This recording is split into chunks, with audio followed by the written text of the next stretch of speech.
Bueno, son 49 alumnos que están participando de esta sesión. Entiendo que somos 68.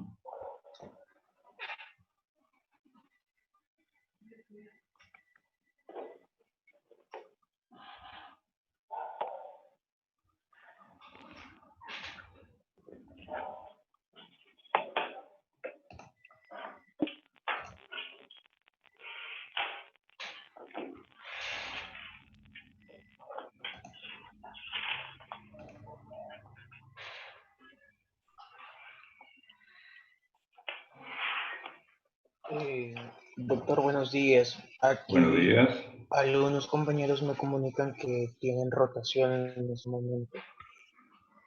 Bueno, entonces avanzamos en aras del tiempo también y respetando la puntualidad de sus compañeros que han llegado a estar presentes en esta sesión. Muy bien. Siguiendo con la programación del Syllabus, en esta sesión básicamente vamos a tocar los puntos de signos vitales, lo cual hemos dividido en dos sesiones. Una sesión a cargo del doctor eh, Jesús Juárez, y la otra sesión a cargo del que habla, ¿no? Muy bien. Entonces, vamos a empezar con lo que es la presión arterial, posteriormente con lo que es pulso. Entonces, ¿cuáles son los contenidos de esta sesión? Tenemos los objetivos, ¿no? La medición de la presión arterial, algunas conclusiones y la bibliografía.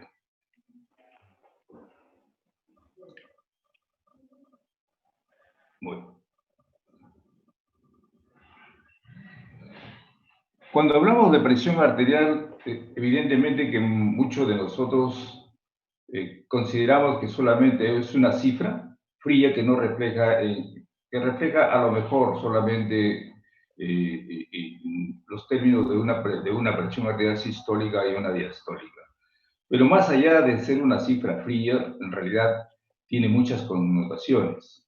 Así se ha establecido, por ejemplo, que hay una asociación continua, ¿no?, entre la presión arterial elevada y el riesgo de enfermedades, como por ejemplo la enfermedad cardiovascular, las enfermedades cerebral vascular, la enfermedad arterial periférica, la fibrilación auricular, etcétera, etcétera. Entonces, es de vital importancia tener y conocer los niveles de la presión arterial, porque eso nos va a permitir tener objetivos, ¿no?, en el manejo de esta problemática, y a la vez es muy importante para quienes estén, ¿no?, en el ámbito, ¿no?, de la salud pública. Y entonces los niveles de la presión arterial, acá tenemos en pantalla. eh, Fíjense ustedes, esta es una categoría, esta es una tabla en donde nos muestra las categorías de la presión arterial, ¿no?, con sus variables sistólica y diastólica. Siempre hemos considerado normal menos de 120 milímetros de mercurio y menos de 80 milímetros de mercurio. La prehipertensión, 120, 139, y la diastólica que va en los rangos de 80 a 89. La hipertensión, ¿no?, en estadio 1, de 140 a 159, 90 a 99, y el estadio 2, mayor de 160, mayor de 100. Esto es el séptimo reporte, que ya tiene algún tiempo, del año 2003, ¿no? Y así lo hemos venido manejando a lo largo de todos estos años. Sin embargo, ya para el año 2017, tenemos una nueva tabla donde se nos menciona algunos cambios. Por ejemplo, siempre consideramos que normal, con los registros que ya venimos señalando, con el séptimo reporte anterior, y presión arterial elevada, 120, 129, y la presión diastólica menor de 80, Y fíjense ustedes acá en el estadio 1, hipertensión. Y está considerando en los registros de 109. De manera, ¿no?, de que este es un primer cambio. Entonces, esta cifra de 130, 139, en el séptimo reporte del año 2003, estaba clasificado dentro de prehipertensión. Ahora, con este nuevo enfoque del año 2007, entonces está considerando hipertensión estadio 1. Y hipertensión estadio 2 en cifras de presión arterial mayor de 140/90, ¿no? Entonces, hay un cambio. Entonces, este cambio, según los autores de este estudio, se ha considerado así, ¿no?, porque el factor de riesgo para un sinnúmero de enfermedades, para enfermedad vascular cerebral u otras patologías, en el caso, por ejemplo, ¿no?, de la presión arterial elevada, el riesgo, ¿no?, de este tipo de esta asociación con estas cifras de otras enfermedades es de 1.1, 1.4 veces mayor riesgo que esta población tenga algún tipo, ¿no?, de complicación. Cuando encontramos unas cifras, como se señala acá en el estadio 1, ¿no?, el riesgo de encontrar enfermedad vascular cerebral a posteriori sube, ¿no?, de 1.1 a 1.5. Obviamente, ¿no?, que en cifras mayores de 140/90 ya está bien establecido que sí, el riesgo va a ser mucho mayor. De manera, ¿no?, de que tenemos dos tablas, ¿no? Sin embargo, a lo mejor ustedes también han tenido acceso a un nuevo estudio donde se señala, este estudio ha sido hace más o menos 15 días que ha salido publicado, y nuevamente volvemos, ¿no?, a este tipo, ¿no?, de categorización de la presión arterial. Entonces, este es del año 2003, este es del año 2017, y hay una nueva revisión hace 15 días, que nuevamente volvemos a esta nueva clasificación, ¿no? Entonces, vamos a trabajar con esta clasificación, ¿no?, donde se señala los niveles de presión arterial.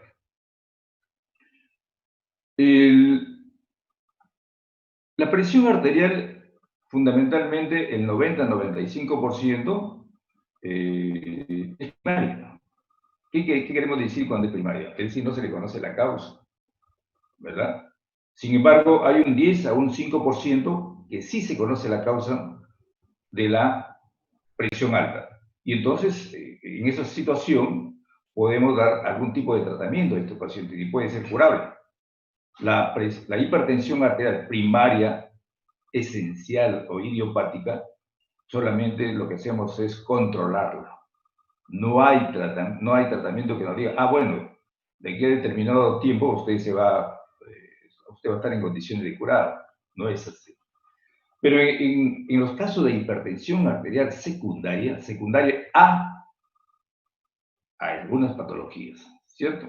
Por ejemplo, la coartación de aorta, cuadro de feocromocitoma, hiperaldosteronismo primario, enfermedad de Cushing, enfermedad de estenosis renal. Son patologías que pueden cursar, ¿no?, y pueden manifestarse con cifras de presión arterial elevada. ¿Y en quiénes vamos a sospechar? Cuadro de hipertensión arterial secundaria? En los jóvenes. Si usted tiene la posibilidad, ¿no?, de evaluar a un paciente joven y que cursa, ¿no?, con niveles de presión arterial de 160, 170, ¿no?, y con 90 de diastólica, obviamente usted va a decir que en este paciente la posibilidad de que exista una causa secundaria es alta. En aquellos pacientes jóvenes que, además de tratamiento, no hay una respuesta adecuada a la misma. Entonces, en este tipo de situaciones, siempre considerar la posibilidad que estos pacientes puedan tener una causa secundaria. Otras manifestaciones que, por ejemplo, la hipertensión de inicio súbito en jóvenes. Y entonces, siempre tener en consideración esos aspectos a efecto, ¿no?, de poder guiar el tratamiento en estos pacientes. Entonces, ¿qué cosa es hipertensión arterial? ¿No? Vamos a quedar establecido en esta sesión de que hipertensión arterial es aquel paciente mayor de 18 años cuya presión arterial sistólica mayor de 140 y presión arterial diastólica mayor o igual a 90. Y la definimos como una enfermedad vascular arterial sistémica, inflamatoria y crónica. Entonces, cuando decimos, ¿no?, que un paciente tiene hipertensión arterial, es un paciente inflamado, ¿no? Las manifestaciones clínicas, muchas veces el paciente cursa, la gran mayoría de las veces, de manera asintomática. Puede haber manifestaciones clínicas muy subliminales, por ejemplo, en pacientes que presentan nicturia, ¿no?, o pacientes que presentan leve disnea al esfuerzo, o pacientes que súbitamente, que jamás tuvieron ningún tipo de molestia, ni no tuvieron síntomas, y súbitamente pierden el conocimiento, acuden a un establecimiento de salud y previo examen, se le hace un diagnóstico de una enfermedad vascular cerebral, un stroke.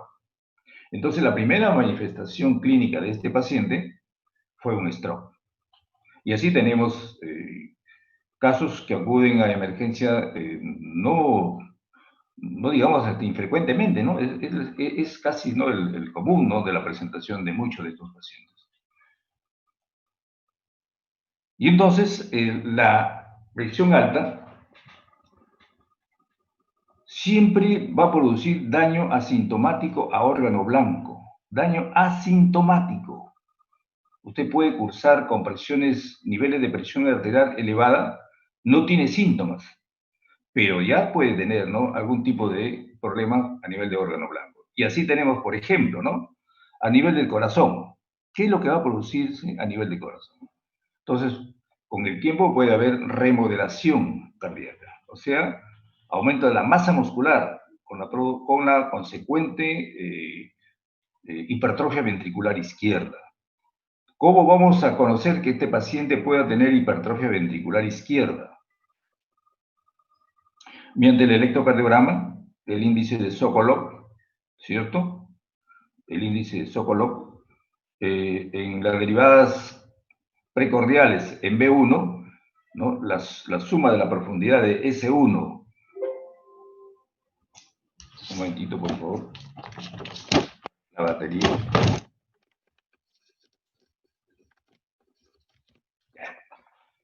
Entonces, decíamos que una de las maneras, ¿no?, de tener, ¿no?, una evidencia de hipertrofia ventricular izquierda es a través del electrocardiograma. Y para ello, tenemos que conocer el índice de Sokolov.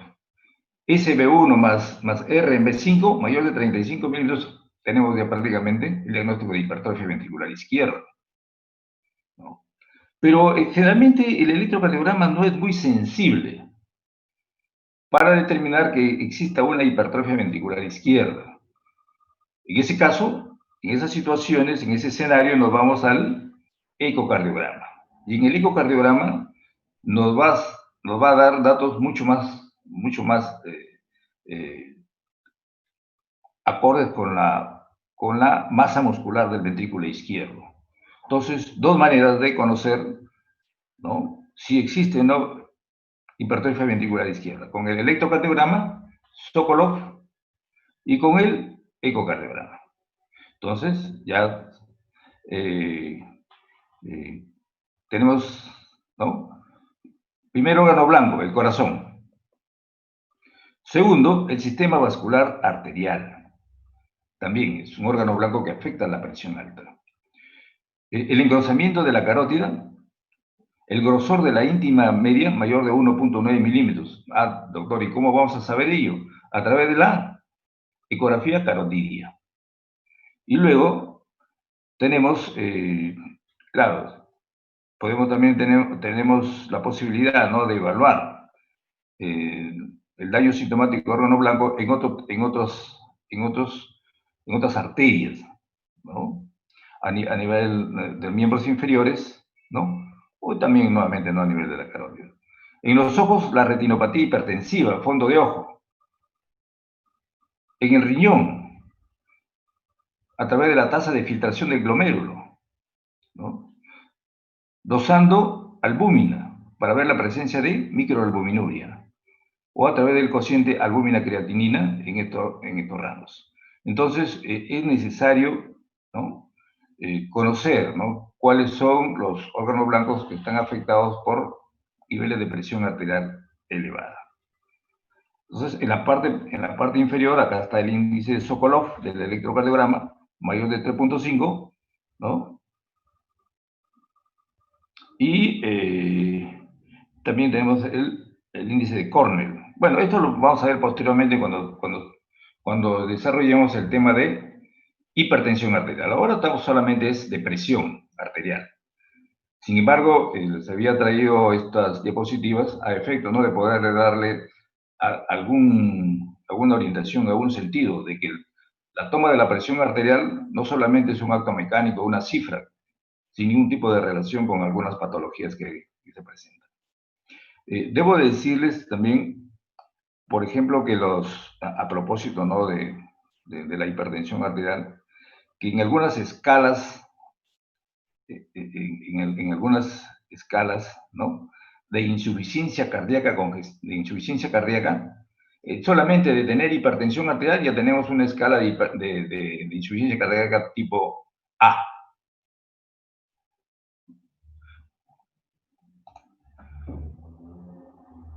Entonces, ¿cuáles son los factores de riesgo cardiovascular, ¿no? Tenemos, es un riesgo el sexo masculino, ¿no?, de tener presión arterial alta. Sin embargo, en las mujeres menores de 50 años, que todavía todavía están produciendo hormonas en las mujeres menores de 50 años, no llega a la menopausia, tienen mayor protección por esta misma condición. Luego de la menstruación hay un aumento progresivo, ¿no?, de la presión arterial. En la edad, en los varones mayores iguales de 55 años, ¿no?, y en las mujeres mayores iguales a 65 años, ¿no?, por el factor que hemos señalado anteriormente. El tabaquismo es otro factor de riesgo, las dislipidemias, las hiperglicemias, la intolerancia a la glucosa, la diabetes mellitus, la obesidad, un índice de masa corporal mayor de 30 kilogramos por metro cuadrado, y obviamente también el sobrepeso, la circunferencia abdominal, la obesidad abdominal, ¿no?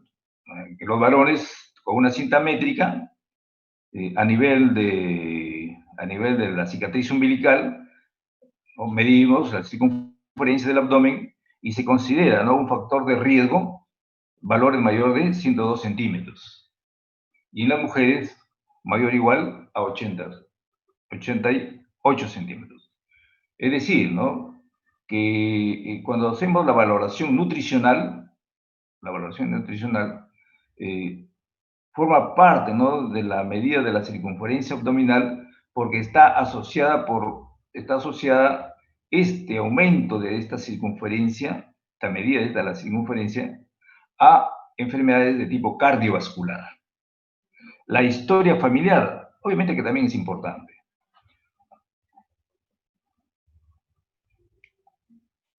Entonces, factores de riesgo comunes para enfermedad cardiovascular con hipertensión. Hay factores modificables, ¿no? Lo tenemos aquí en la diapositiva, ¿no? Visto así, este panorama, ¿no?, a grosso modo de lo que es la hipertensión arterial como enfermedad, tenemos entonces que plantearnos los primeros objetivos que habíamos mencionado, ¿no?, al inicio de la exposición. Uno, realizar una correcta medición de la presión arterial. Ese es punto clave, para saber en qué niveles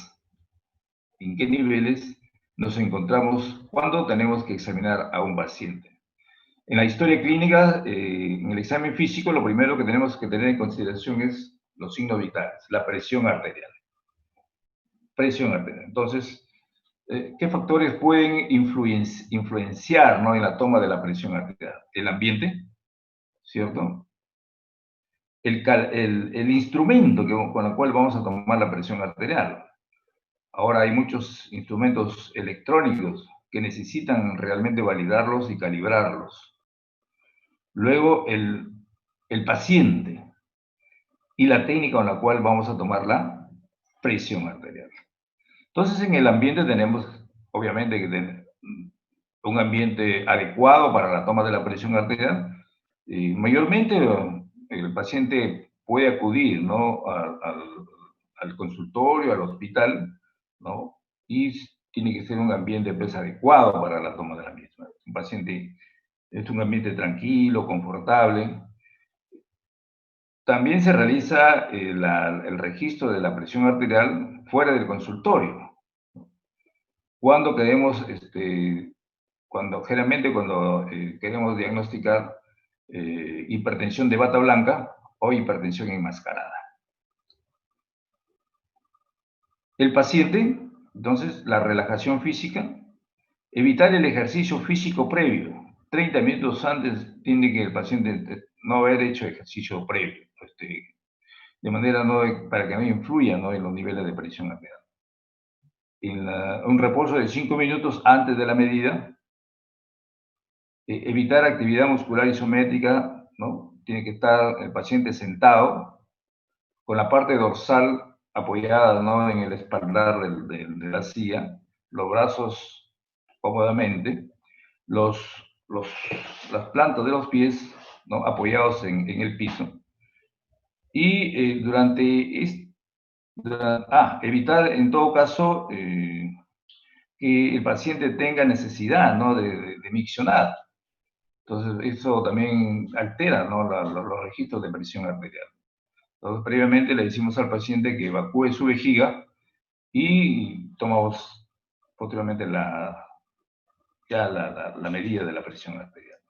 Entonces, estas son consideraciones que hay que tener en cuenta. Relajación previa a la medida, reducir la ansiedad o la expectación por pruebas diagnósticas, minimizar la actividad mental, no hablar, no preguntar. Cuando estemos realizando, ¿no?, la toma de la presión arterial, hay que evitar estar conversando con el paciente en ese momento. Circunstancias a evitar, nuevamente, ¿no?, otros factores tenemos, evitar, ¿no?, el consumo de cafeína o de tabaco en los 15 minutos previos. Se ha establecido que el tabaco aumenta la presión arterial de manera episódica 10 a 15 milímetros de mercurio. Y entonces hay que evitar, ¿no?, que este paciente haya fumado previamente. La administración reciente de fármacos con efectos sobre la presión arterial, de igual manera. Tenemos, ¿no?, que tener en consideración en el momento que vamos a tomar la presión arterial. Es muy difícil, ¿no?, tomar la presión arterial en un paciente con problemas de tipo psiquiátrico, ¿no? Entonces, en este caso, a lo mejor habría que sedarlo. El equipo tiene que estar, nuevamente, como lo señalo, tiene que estar calibrado, ¿no? Anteriormente se utilizaba, ¿no?, el esfigmomanómetro de mercurio. No sé si ustedes alguna vez han tenido la oportunidad, ¿no?, de tener este tipo, ¿no?, de equipo, pero en mi tiempo sí bastante lo utilizábamos, ¿no? Ahora está venido a menos por el problema, ¿no?, del mercurio, ¿no? Y utilizamos el manómetro aneroide, que es el que está acá señalando, y que tiene que estar calibrado, ¿no? Se señala, ¿no?, como recomendación los últimos 6 meses, ¿no? Entonces, acá están los equipos ya de tipo electrónicos, ¿no? Y este es el equipo del esfigmomanómetro de barra, ¿no?, hay una barra y acá hay una columna de mercurio. Entonces, mayormente lo que utilizamos ahora es el manómetro anaeroide.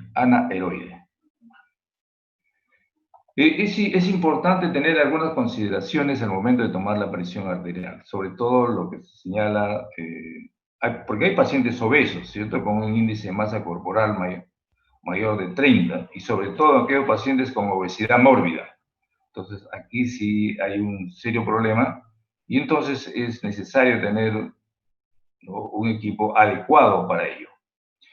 Se ha establecido que el manguito debe cubrir no menos del 80% del perímetro del brazo, no menos del 80%. Utilizar un manguito de presión de tamaño estándar, ¿no?, con las consideraciones aquí mencionadas en la diapositiva. El sistema de cierre que sujete con firmeza y de manera simétrica, ¿verdad? Esa es otra recomendación que se señala también. La técnica de la medida también vamos a tener en consideración. Jesús, ¿puedes leer la diapositiva? A ver, Angie Timana. Ajustar. A ver, Jesús, primero Jesús. Colocación del manguito. ¿Ya? Ajustar sin holgura y sin que comprima.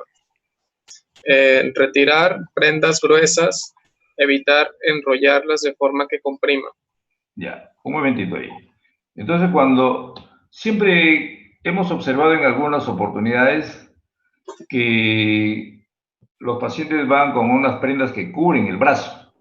Entonces, no hay que colocar el manguito encima de la prenda. Siempre tiene que ser sobre el brazo, libre de prenda. Entonces, a eso se refiere ello. Siguiente, por favor. Adelante. Siga leyendo, por favor. Repito. Dejar libre la fosa antecubital para que no toque el estetoscopio. Ya. Entonces, tenemos también que tener en consideración que en la línea antecubital, ¿no?, hacia la parte proximal del brazo, tiene que estar libre unos 3 centímetros, 2 a 3 centímetros. ¿No? También se establece, se ha observado que en algunos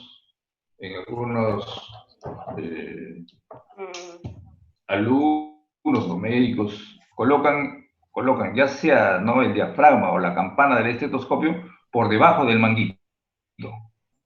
Entonces, esto no debe ser así.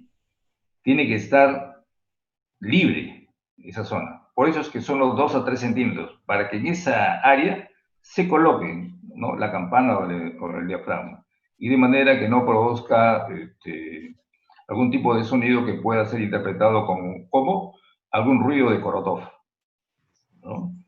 Entonces, es necesario tener en consideración lo mismo. Siguiente, por favor.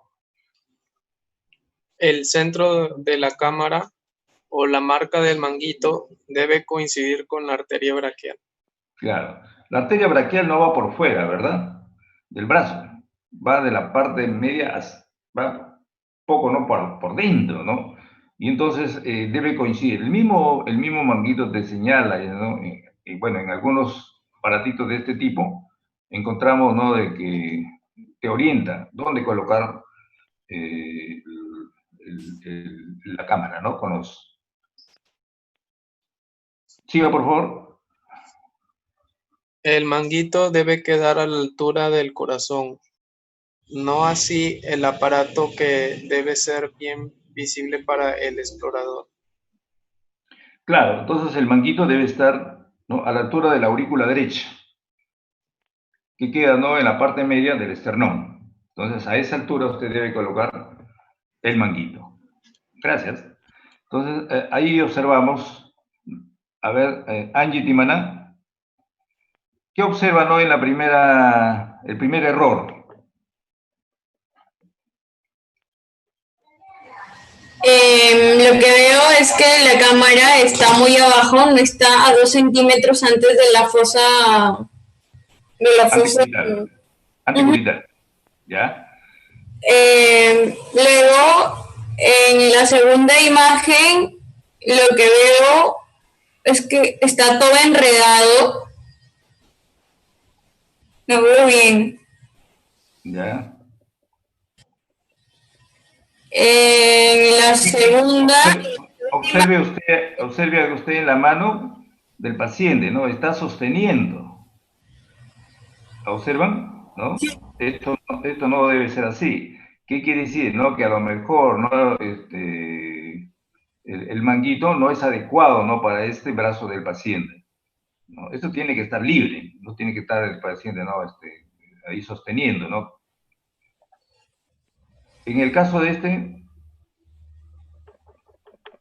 no tiene que estar teniéndolo. de igual manera, ¿no? Observamos que, bueno, el manómetro, ¿no? Donde vamos a observar los niveles de la presión están muy por afuera, lejos de la vista de nosotros, ¿cierto? Acá hay un enmarañado está colocando también por debajo, ¿no? Del manguito, de la campana y el diafragma. Y en el de acá, la ropa, ¿no? Miren la ropa cómo está, ¿no? Parte, ¿no? De la prenda está por debajo del manguito. Muy bien. Doctor, una consulta. Sí, dígame.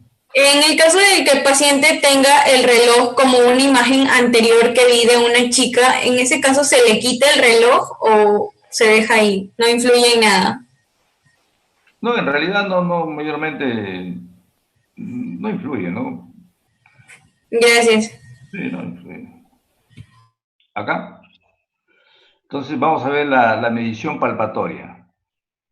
¿Qué dice Diana, Crisanto? Usted que ha leído, ¿no? ¿A qué cosa cree usted que se refiere esta diapositiva? Ya, esa parte es cuando quieren también como sentir la presión sistólica y primero van a insuflar, bueno, primero tocas el pulso radial, luego insuflas de 20 a 30 milímetros de mercurio, después de que ya no escuchas, por encima, y después vuelves a soltar, ¿no? Es como más que todo para encontrar o escuchar la presión sistólica. Claro, entonces cuando uno va a hacer la toma de la presión arterial, ¿no? Cierra la válvula, no vamos a insuflar de manera que llevemos, ¿no? Los punteros hasta 200, 240, 220, o sea, sin ningún tipo, ¿no? de parámetro. Entonces, para buscar el parámetro hasta dónde podemos insuflar, tenemos que hacer la maniobra de la medición palpatoria, ¿no? Identificamos, ¿no? El pulso de la arteria radial, luego insuflamos y en el momento en que se pierden, ¿no? Se pierde el pulso de la arteria arterial, elevamos, algunos libros dicen 20, otros dicen 30 milímetros de mercurio por encima de ello, ¿verdad? Entonces, una vez identificado ya esta cifra que queremos obtener mediante la presión arterial palpatoria, ya cuando coloquemos el diafragma o la campana en la arteria braquial nos va a ser mucho más fácil tener como parámetro hasta dónde vamos a elevar, ¿no? Si el pulso palpatorio se perdió en 120, ¿cuánto debemos aumentar en el momento de insuflar?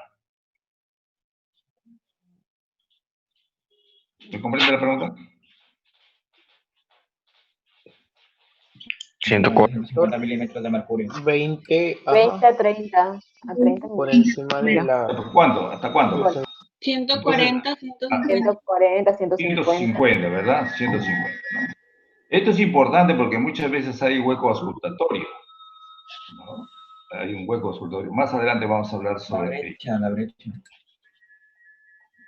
Muy bien. Entonces acá se señala, ¿no? Inflar el manguito, algunos dicen 30 milímetros de mercurio por encima de la presión arterial sistólica estimada mediante el pulso de la arteria radial. ¿Y a qué velocidad vamos a desinsuflar la perita, ¿no? ¿Qué dice? De 2 a 3 milímetros de mercurio por segundo. Claro, es lentamente, ¿no? No vamos rápidamente, ¿no? No, Es lento.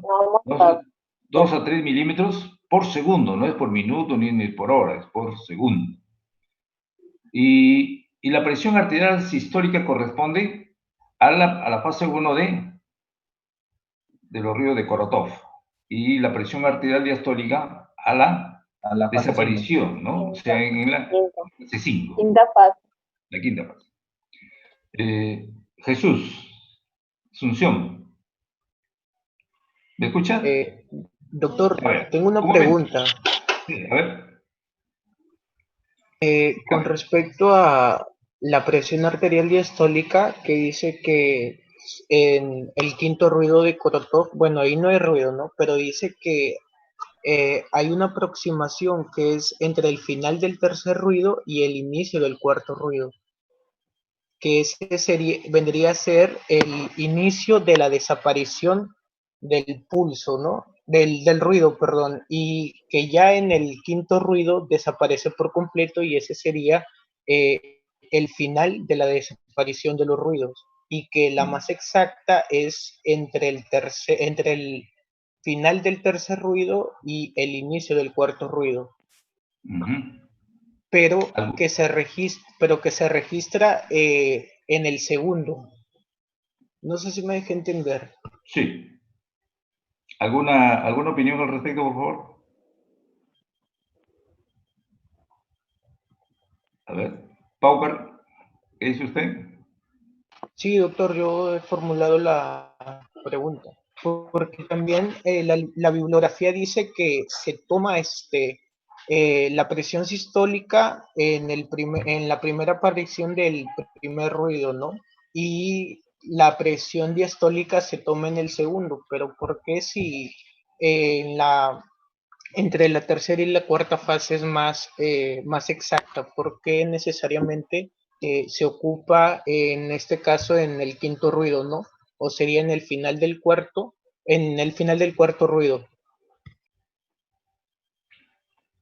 Cuando hacemos la toma de la presión arterial, en algunos pacientes no desaparece el quinto ruido.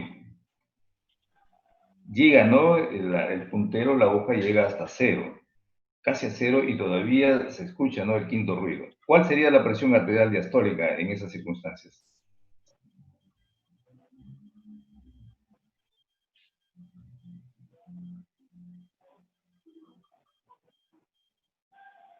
Sí, me dejo entender, por favor. Ya no sería a partir de que se escuche un ruido opaco, un ruido sordo.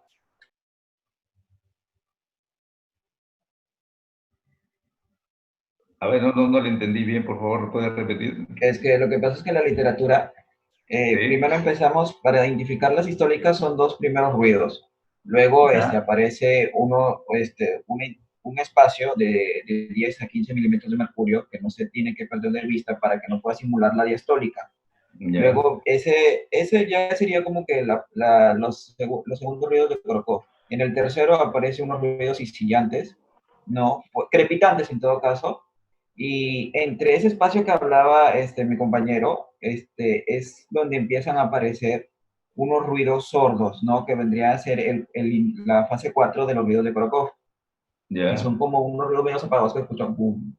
Y entonces, creo que la cuarta fase es donde creo que la mayoría de todos, cuando hemos tomado la presión arterial, empieza a desaparecer por 80, 70 milímetros de mercurio, y es donde ya no se escucha nada, y creo que sería el inicio de la quinta fase, ¿no? La desaparición de los ruidos de Korotov. Claro, pero cuando tenemos decíamos, ¿no? Que no desaparecen los ruidos, continúan hasta que usted ya desinsuflado totalmente la perita. ¿Cuál es la presión arterial diastólica? El primer ruido diastólico que está comprendido entre el final de la tercera fase y el inicio de la cuarta fase. Exacto, ¿no? Realmente no, cuando hay una atenuación, no hay un cambio, ¿no? en la cuarta fase para la quinta fase, ¿no? Muchas veces también cuando tomamos los registros de la presión arterial siempre tenemos la tendencia, ¿no? De redondear la cifra de la toma de la presión arterial. No se recomienda, ¿no? Se recomienda, ¿no? Que ajustar a 2 milímetros de mercurio. De manera, ¿no?, que si tenemos 81, bueno, lo podemos redondear a 82, pero no en cifras, ¿no?, que terminen en 5 o en 10. Bueno, aquí hay algunas recomendaciones también, ¿no?, para ¿no?, cuando se toma la presión arterial. Muy bien. Entonces, ya tenemos algunas consideraciones en cuanto, ¿no?, al paciente, en cuanto, ¿no?, al ambiente, en cuanto, ¿no?, al equipo y en cuanto también a la forma de la lectura. Entonces, el paciente ya está en la sala de consulta, en la sala del consultorio, y vamos a tener, ¿cuántos registros tenemos que obtener en ese momento? Cuando llega por primera vez el paciente.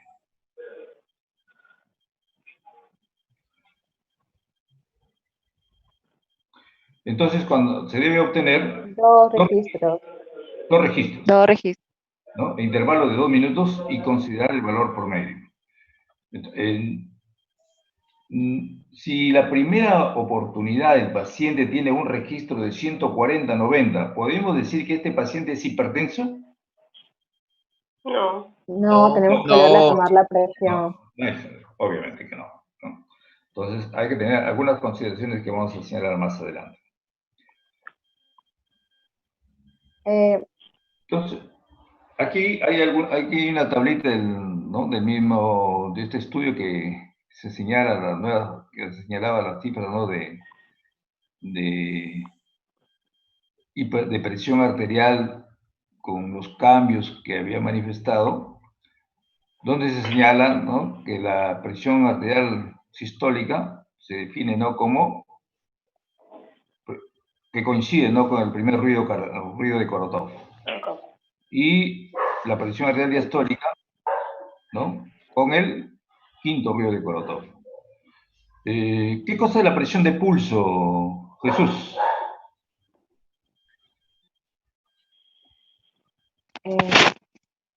¿Cómo usted obtiene la presión de pulso?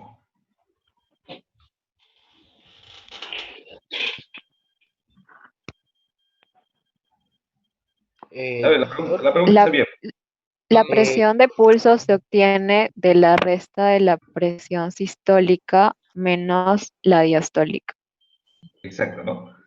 Entonces, la presión de pulso, también llamado presión diferencial, ¿no? Esa es la presión de pulso o presión diferencial. Esto es importante, ¿no?, porque cuando tenemos, por ejemplo, un paciente con una cardiopatía, ¿no?, una valvulopatía, si el paciente tiene una insuficiencia aórtica, ¿cómo estará la presión de pulso? ¿Aumentada o disminuida? Está aumentada. Aumentada. Cuando tenemos un cuadro, ¿no?, de estenosis aórtica, ¿cómo estará la presión de pulso? ¿Aumentada o disminuida? Está disminuida, ¿no? Si un paciente está deshidratado, viene por consultorio, viene por emergencia y tiene una hemorragia digestiva, le tomamos la presión, está hipotenso, pero la presión de pulso está bien disminuida, eso nos está dando una orientación que este paciente necesita líquidos, cristaloides, ¿no? Entonces, eso es importantísimo, ¿no?, conocer la presión de pulso. Y luego viene otro término que se llama presión arterial media. ¿Qué se entiende por presión arterial media?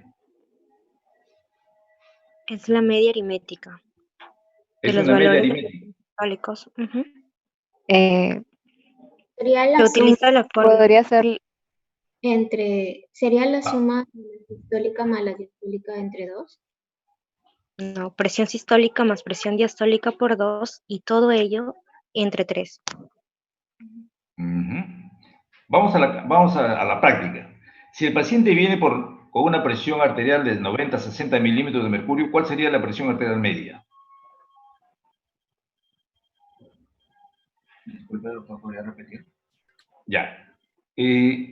Acude el paciente a su persona y usted quiere saber la presión arterial media.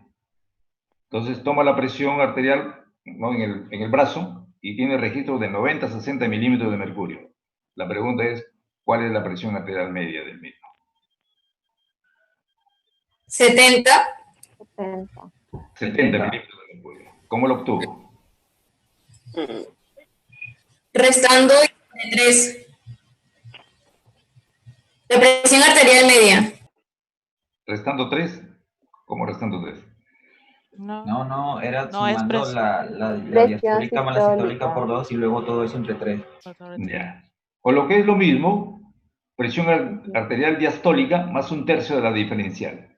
Si decíamos que tenía 90-60, la presión arterial diastólica es 60, ¿cierto? Sí. Ya. 1/3 de la presión diferencial, ¿cuánto sería? Decimos que la presión 10, arterial, pues. 10 obviamente, ¿no? Entonces 60 más 10, 70. tenemos 70. Esa es la presión 70. arterial media, 70 milímetros Sí. de mercurio, ¿no?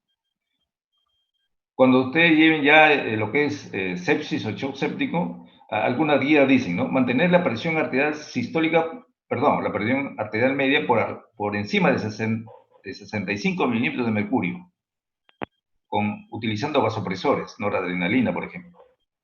Entonces tiene que conocer cómo se obtiene la presión arterial media, ¿no? Y nos da, ¿no?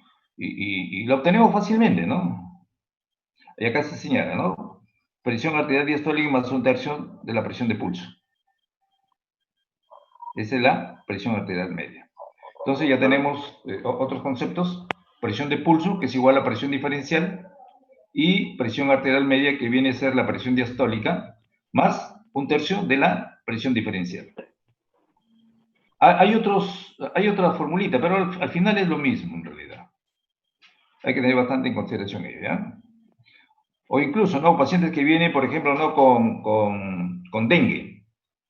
Entonces, la guía, ¿qué dice la guía del Ministerio de Salud? Hay que conservar la presión arterial media por encima de 80 milímetros de mercurio. Entonces, usted se hace la pregunta, ¿no? ¿Y cómo obtengo la presión arterial media? Entonces, con lo que estamos señalando acá. ¿Eh? Muy bien. ¿Hay alguna pregunta en relación a presión arterial? No, está. No. Entonces, resumiendo, ¿no? Básicamente, no vamos a hablar aquí de la fisiopatología, ¿no? La presión arterial es igual al gasto cardíaco por la resistencia vascular sistémica. Entonces, si una persona tiene mucho más gasto cardíaco, obviamente la posibilidad que tenga presión alta, se eleve la presión arterial va a ser mayor. Pero, sin embargo, esto no siempre es así. Por ejemplo, en una gestante. En una gestante está elevado el gasto cardíaco. Sin embargo, las gestantes no cursan con presión arterial elevada, incluso disminuye la presión arterial. ¿Y ese fenómeno a qué se debe? Entonces, a ver, ¿quién dijo? Eso se debe a que por el bebé hay un aumento del gasto cardíaco. No, pues se supone que si hay aumento del gasto cardíaco, debería aumentar la presión arterial. ¿Aumentado la tasa metabólica? Entonces, lo que va a pasar es que la otra variable va a sufrir modificaciones, es decir, la resistencia vascular sistémica. En las gestantes, por ejemplo, está disminuida la resistencia vascular sistémica. ¿Quién la disminuye? La progesterona. ¿Cómo la disminuye? ¿No?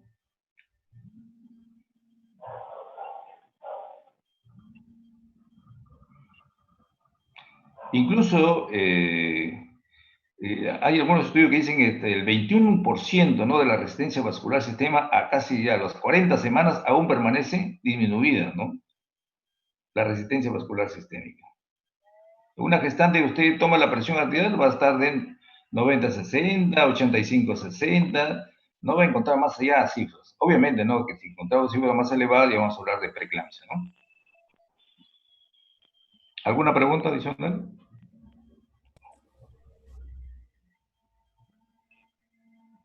No, doctor.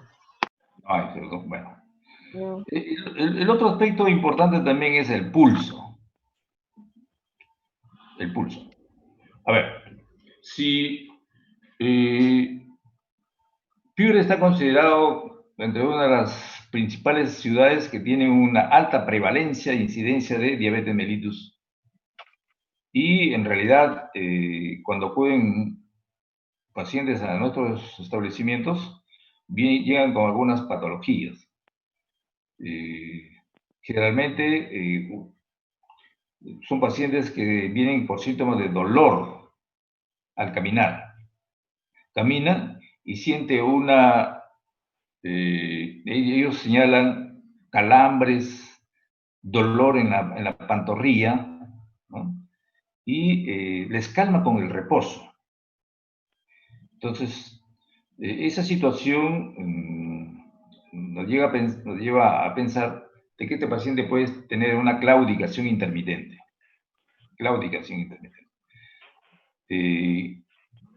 Eso es cuando el paciente está caminando, haciendo alguna actividad. Sin embargo, en algunos pacientes presentan dolor, incluso en reposo, y tienen algunos cambios en las partes más distales de la extremidad, ¿no? La extremidad se muestra fría, ¿cierto?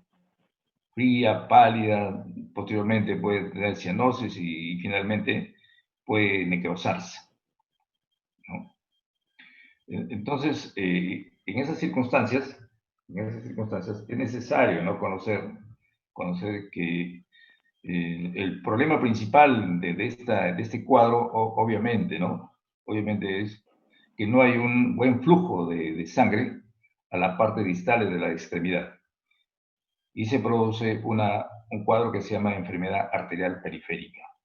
Entonces, es necesario conocer sitios donde vamos, o localizaciones donde vamos a tomar el pulso. Mayormente, bueno, el pulso tiene que ser pues en arterias donde tengamos fácil accesibilidad y estas tengan, ¿no? como lecho, ¿no? Una estructura ósea por lo menos. ¿Dónde se toma, ¿no? el pulso de la arteria tibial posterior? ¿Algún involuntario, por favor? ¿Dónde se ubica para la toma? La arteria tibial posterior. Bueno, es detrás del tobillo, por decirlo así, ya cerca a la ¿Perdón? forma plantar. Detrás del tobillo, es la tibia posterior. Detrás del tobillo. Cerca. Detrás del maleolo interno. Claro, ¿no? En la parte posterior del maleolo interno. Entonces ahí tenemos que colocar, ¿no? El dedo índice y medio para obtener la pulsación de la arteria tibial posterior, ¿no? La arteria pedia, en la parte dorsal, la arteria poplitea, ¿no? En la parte posterior, ¿no? de la rodilla, la femoral, bueno, esto ya es obvio, la arteria radial, ¿no? La arteria braquial y la arteria carótida, ¿no? Esos son sitios accesibles para la toma de la presión arterial. Entonces, cuando ustedes tengan a bien estar frente a un paciente que acusa dolor cuando camina, las extremidades inferiores están frías, no existen prácticamente, no existen en el dorso del pie algunas características mías. Por ejemplo, hay ausencia de vello, hay engrosamiento de las uñas, ¿no?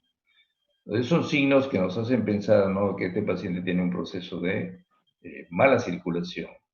Y entonces, si es diabético aún, con la neuropatía diabética, esto va a sumar. Y si ellos se infectan, caramba, entonces el pronóstico ya se torna un poco difícil. Entonces, el pulso es necesario obtenerlo. ¿Cuáles son las características del mismo? Tenemos la frecuencia, la amplitud, la simetría, la forma, la tensión, la regularidad.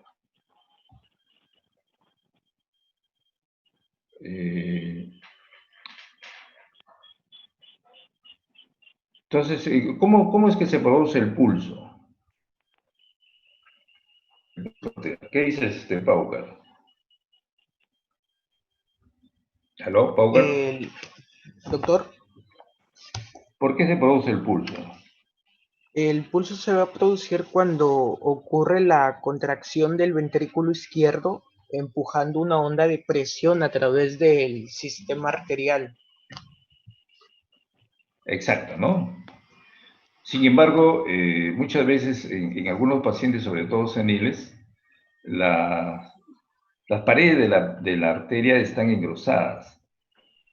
Entonces, incluso cuando uno lo palpa, va a percibir unas nudosidades que nos hacen considerar que este paciente tiene un problema en cuanto a la característica de las paredes de la arteria, ¿no? Pues su elasticidad ya está perdida, ¿no? Entonces, mayormente hay una... ¿Sí? En ese caso sería la arteria palparse como una cuerda. Exacto, ¿no? Los libros de semiología te señalan, ¿no? Por ejemplo, ¿cuál es la consistencia de la arteria radial? Algunos dicen, no, en traca de pollo. Si usted coloca la yema de sus dedos a través de la tráquea, usted va a verlo, se siente como una nudosidad, ¿cierto? Más o menos es la analogía que hacían los antiguos semiólogos y lo describían, arterias en tráquea de pollo. Obviamente que va a ser difícil, ¿no?, palpar, ¿no? Incluso cuando hay problemas de flujo sanguíneo, si usted coloca el pulso oxímetro, ¿sí se ubican el pulso oxímetro o oxímetro de pulso? ¿No? Para ver la saturación no va a ser, no va a tener una cifra real. ¿Por qué? Porque hay problemas en el flujo sanguíneo. Entonces, tenemos que tener en consideración esas situaciones. Entonces, tenemos que evaluar el pulso arterial en las 4 extremidades y valorar la frecuencia, la regularidad, la amplitud y la morfología, ¿no? Aquí tenemos el registro de una onda, de lo que señalaba su compañero Power, ¿no? De la onda de pulso arterial, donde hay un ascenso rápido, ¿no? Una hendidura dicrótica por cierre de la válvula aórtica y un descenso, obviamente, también rápido. Entonces, claro, este es un registro, ¿no? O sea, desde el punto de vista, ¿no?, de la palpación, es un poco difícil, ¿no?, de escribirlo. Las frecuencias cardíacas no siempre, bueno, cuando tomamos la presión arterial, tenemos que tener en consideración la frecuencia del mismo, ¿no? Menor de 60 o mayor de 100. Algunos literaturas dicen, ¿no?, se considera normal hasta 90, otros dicen hasta 100. Entonces, en este caso, vemos que la frecuencia cardíaca normal es según la edad. En los lactantes, la frecuencia cardíaca será igual, menos o mayor que en relación a adulto mayor de 18 años. ¿Qué dicen ustedes? Mayor. Es mayor, ¿sí? ¿No? No podemos Sí. no podemos decir que está con taquicardia, ¿verdad? Entonces, a diferencia, ¿no?, de que en los adultos no estamos considerando las cifras que ya señalamos, ¿no? 60-100, como dice acá en la diapositiva. Sí, por favor, adelante. Dicen que en los lactantes el pulso se encuentra elevado, sin embargo la presión arterial se encuentra disminuida y esta presión arterial va a ir aumentando a medida que el lactante se va a ir desarrollando, va a ir creciendo. Sí, los lactantes tienen una frecuencia cardíaca bien elevada, acá tenemos de 120, 160. Pero que tienen una presión arterial disminuida. ¿Sí? ¿O es lo que dice la bibliografía? Sí, pero no por ello decimos que no está alterado, ¿no? Es su frecuencia normal, ¿no? En lo que es en adultos, en la parte inferior, ¿no?, es 60-100. Entonces, cuando decimos que tiene una frecuencia cardíaca menor de 60, estamos hablando de bradicardia, de 100 mayor de 100, taquicardia. Hay una patología en la cual se presenta el pulso deficitario. A ver, ¿quién quiere decirme quién me define qué cosa es el pulso deficitario, por favor?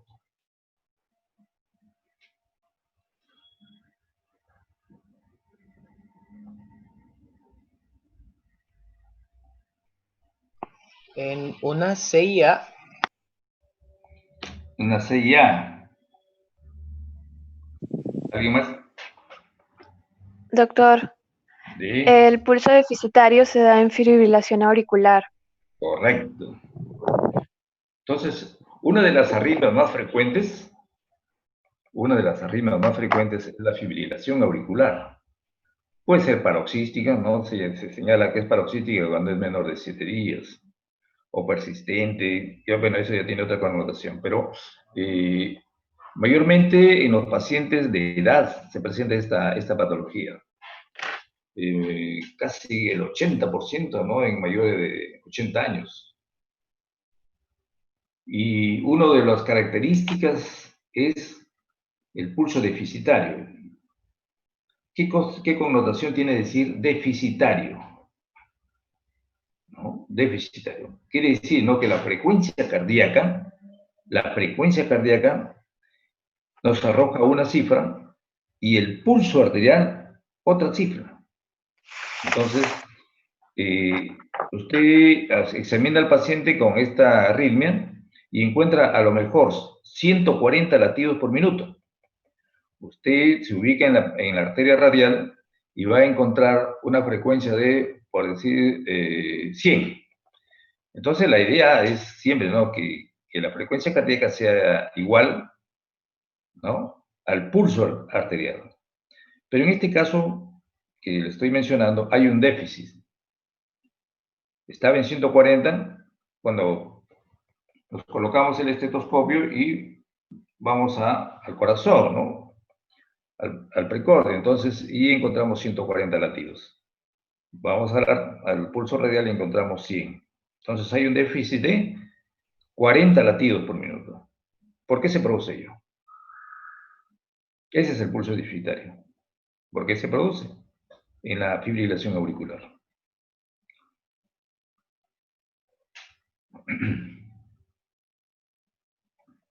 Entonces, en la fibrilación auricular, como su nombre mismo lo indica, no hay un ritmo sinusal. Entonces, hay focos ectópicos tanto en la aurícula derecha como en la aurícula izquierda. Todos tienen, independientemente, ¿no? Independientemente, emiten sus ondas al nodo sinoauricular, perdón, al nodo aurículo-ventricular, tratando, ¿no?, de activarlo. Algunos llegan, algunos otros no llegan. Algunos llegan y producen una onda imperceptible, ¿no?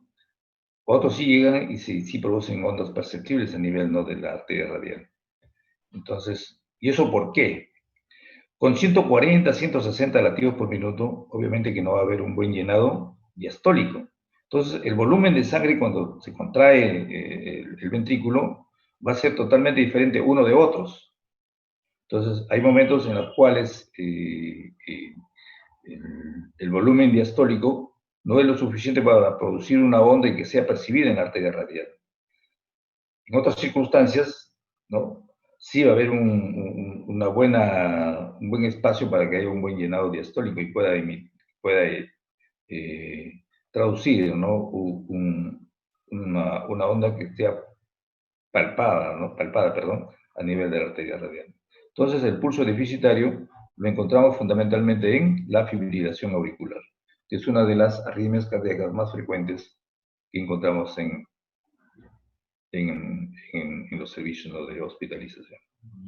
Y usted fácilmente, ¿no?, con el pulso usted puede diagnosticar, ¿no?, esta arritmia. Otra de las consideraciones, vamos avanzando, ¿no?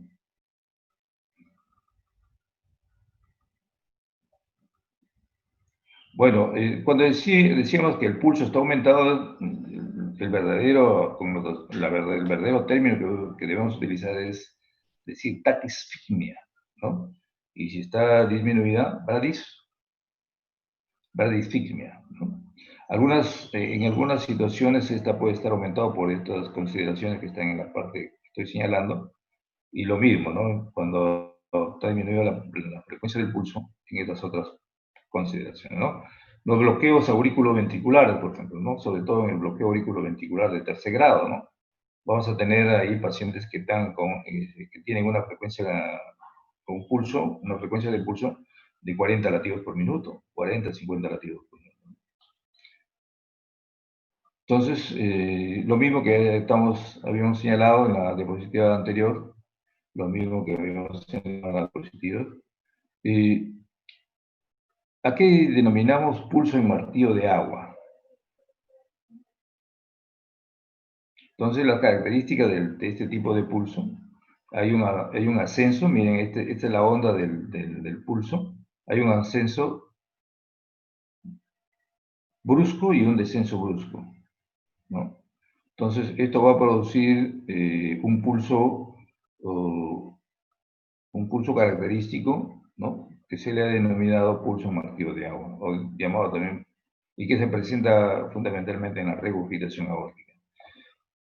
¿Cómo estaría aquí la presión de pulso o la presión diferencial en estos pacientes? ¿Estaría aumentada o disminuida? Estaría aumentada. Aumentada. Aumentada, exactamente. En el caso de la estenosis aórtica, ¿no? Se puede presentar una situación de un pulso parvus y tardus. Es decir, nuevamente enfocándonos aquí en la onda de pulso, ¿no?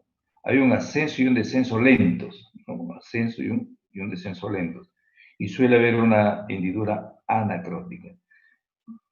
¿Dónde vamos a presentar este tipo de pulso? En la estenosis aórtica. ¿Cómo estará, no, la presión diferencial o presión de pulso en estos pacientes? Va a estar disminuida. Disminuida. Entonces, en la estenosis aórtica, la presión de pulso va a estar disminuida y en la regurgitación aórtica va a estar aumentada. Bueno, esto es lo que estamos explicando. El pulso filiforme. Entonces, cuando un paciente viene, ¿no?, con pérdida de volumen, ya sea por cualquier situación, náuseas, vómitos, hemorragias, o diarrea, ¿no?, se va a producir a lo mejor un cuadro de hipotensión arterial. El paciente está deshidratado, puede haber un colapso vascular y si la situación no se controla, puede entrar en shock. Entonces, ¿cómo va a ser el pulso ahí? Filiforme, ¿no? Apenas perceptible. Entonces, la amplitud, la intensidad de la onda de pulso va a estar disminuida y por lo tanto no se va a percibir en la arteria radial, en el brazo. Entonces, a ese pulso le llamamos pulso filiforme. El pulso Zeller y el pulso Magnus, ¿no? Estos, en los estados hiperdinámicos, ¿no?, por ejemplo, hay pacientes con tirotoxicosis, con problemas de tiroides, que pueden, ¿no?, manifestarse con una de sus formas de manifestación es a través del pulso Magnus. Y la otra manifestación, por ejemplo, de un paciente con hipertiroidismo es de la frecuencia cardíaca y puede ser la primera manifestación de un hipertiroidismo. El paciente acude al consultorio, no tiene ningún otro síntoma, solamente viene porque tiene palpitaciones. Usted hace la toma, ¿no?, del registro de la frecuencia y la encuentra elevada. 120, 130. No hay ningún tipo, ¿no?, de soplo cardíaco, no tiene insuficiencia cardíaca, el choque de la punta está dentro de los valores normales. Es decir, no tiene otra manifestación. Se le hace un electrocardiograma y de igual manera el registro es lo único que señala que, bueno, la frecuencia está aumentada. Entonces, en este tipo de pacientes hay que considerar también, ¿no?, la posibilidad que tenga un cuadro de hipertiroidismo. Entonces, se le indica un dosaje de TSH T4 libre y a lo mejor, ¿no?, nos encontramos con la sorpresa de que sí, efectivamente están elevados y podemos decir que es un hipertiroidismo. Repito, la manifestación clínica más precoz de un hipertiroidismo es la frecuencia cardíaca aumentada. Bueno, acá hay otra denominación, pulso en martillo de agua, pulso de Corrigan también se señala, ¿no?, en la insuficiencia aórtica leve y moderada que puede presentar. En un paciente con un cuadro de hipertensión arterial, acude por el servicio de emergencia y usted hace la toma de la misma y encuentra una cifra de 180-100. ¿Cómo estará la amplitud del pulso arterial? ¿Aumentado, disminuido, normal? Aumentada. Está aumentado, ¿no? Entonces es un pulso saltón, ¿no? Una amplitud bastante, incluso incluso no la amplitud. Si ustedes van al Seidel, ahí hay una clase, se gradúa, ¿no? 4 es lo máximo, ¿no? O sea, una amplitud muy aumentada. 0, cuando no hay nada de pulso. 1, cuando es filiforme, ¿no? 2, que es lo normal, y 3, ¿no? Claro, prácticamente tiene la amplitud aumentada, ¿no? Entonces uno también puede hacer un registro, ¿no? ¿Cuál es la magnitud del pulso de este paciente? Tiene un nivel 3, nivel 2, nivel 1, nivel 4. Entonces este ya se señala, ¿no? Si tiene nivel 1, caramba, este paciente tiene un pulso filiforme. Si su amplitud es 0, este paciente está en shock. Entonces hay que hacerle una atención de inmediato. Algunos cuadros también, bueno, esto básicamente es, desde el punto de vista académico, para conocerlo, el pulso Bifieri, pulso di Croto, no lo vamos a tocar porque en realidad, de repente, para los que van a hacer cardiología. El pulso paradójico sí es importante. ¿Quién me define qué cosa es el pulso paradójico?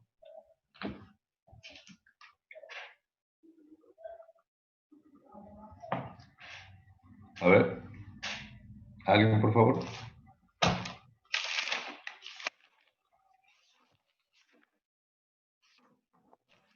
Es la disminución del pulso durante la inspiración. ¿Cuánto? Pero que supera los valores fisiológicos, mayor de 10 a 20 miligramos de mercurio. ¿Miligramos? Milímetros, ¿no? Milímetros, perdón. Sí, ¿no? ¿Qué dice Rivera Peña? ¿Rivera Peña? También que... Rivera Peña... Este es George, ¿no? Sí. ¿Rivera Peña es George? Sí. Ya, a ver, ¿qué dice usted?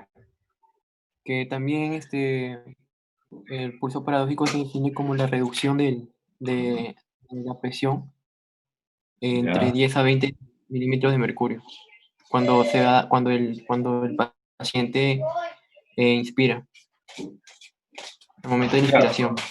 Cuando hay acá estamos mencionando como pulso, ¿cierto? Entonces uno dice, pero ¿cómo, doctor? Usted está señalando que está utilizando, ¿no?, el esfigmomanómetro. Realmente se utiliza el esfigmomanómetro. Y cuando el paciente realiza la inspiración, entonces va a haber una disminución de la presión arterial sistólica en los valores que se señala acá, ¿no? Hay una reducción de la presión arterial en más de 10 milímetros de mercurio con la inspiración. Y eso en realidad sí, ya.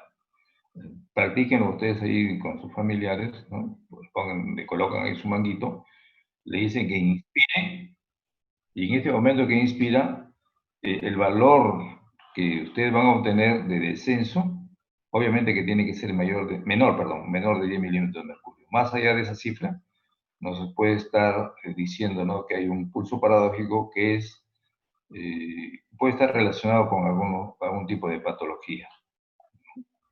¿Cuáles son? Bueno, el taponamiento cardíaco, una pericarditis constrictiva. Entonces acá tenemos el pulso paradójico, ¿no?, en la inspiración, la expiración, la inspiración, ¿no? Entonces, en la inspiración, obviamente que va a disminuir, ¿no?, en 10 milímetros de mercurio, pues sí se considera normal. En menos de 10 milímetros de mercurio. Más allá, entonces estamos frente a un cuadro de pulso paradójico. Entonces hemos señalado también, ¿no?, de que las características de las arterias, ¿no?, deben ser blandas, lisas, ¿no? Sin embargo, con la edad, esto puede traer algún tipo, ¿no?, de cambios, ¿no? Y puede conducir a una aterosclerosis, ¿no?, por lo que una disfunción endotelial. se produce una rigidez, un endurecimiento de la arteria, ¿no? La toma de la... a ver, vamos a volver, ¿no?, a la presión arterial. La toma de la presión arterial utilizando ya sea, ¿no?, los equipos electrónicos o el equipo no anaeroide, ¿es una toma directa o indirecta de la presión arterial en un paciente?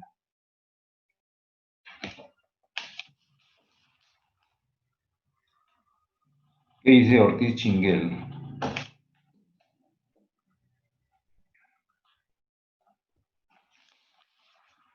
¿Está la señorita Ortiz Chinguel?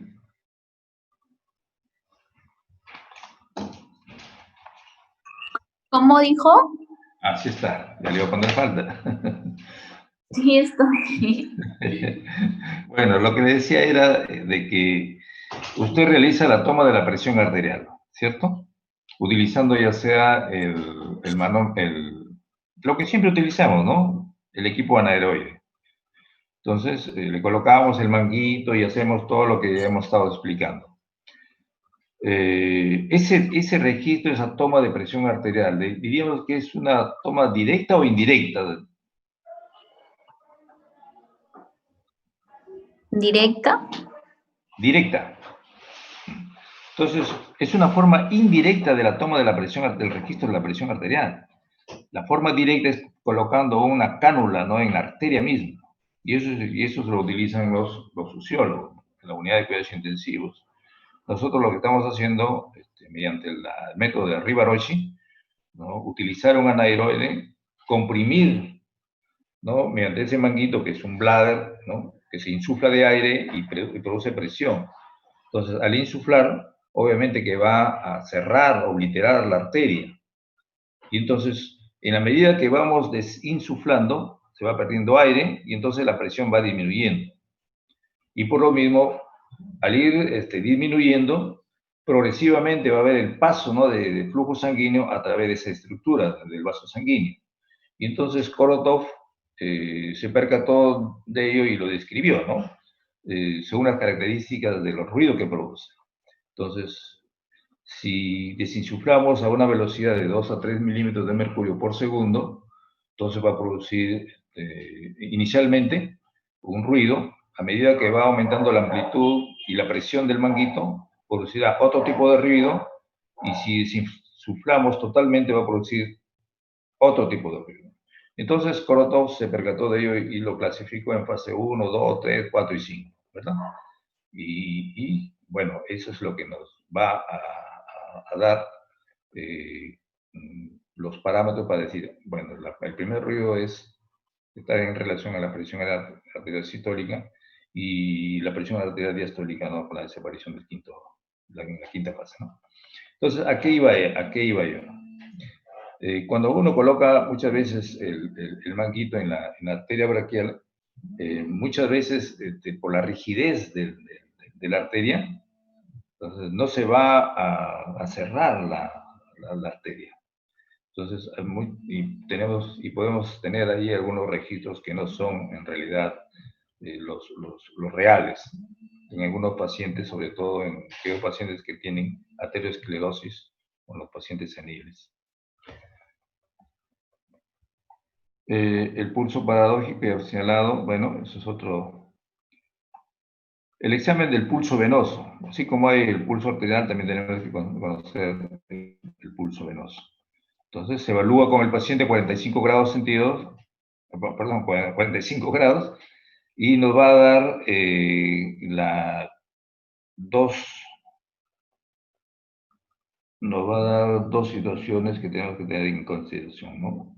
La presión venosa central, bueno, el reflujo hepatoyugular básicamente, ¿no?, para poder saber, ¿no?, si es que hay, ¿no?, aumento de la presión venosa central o no.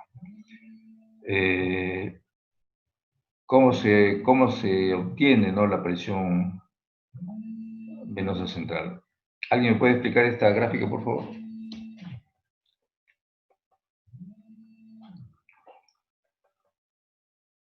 ¿Qué dice Rojas Reto? Alumno Rojas Reto, por favor. Sí, ¿Ya está doctor. almorzando, parece? No.